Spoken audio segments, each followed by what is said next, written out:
So I pulled it out and actually let it sit for 24 hours, and most of the dent has gone away.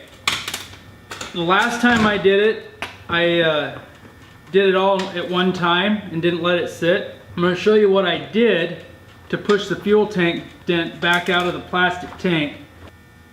You must have a redneck license to do this.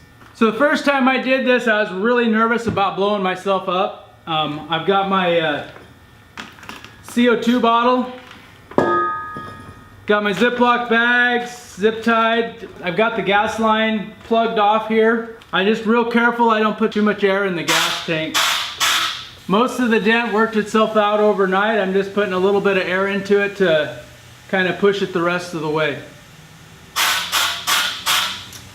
And after this, all I have to do is pound my skid plate back out and put it all back in. I'm Alex too, and we are Fairly Honest.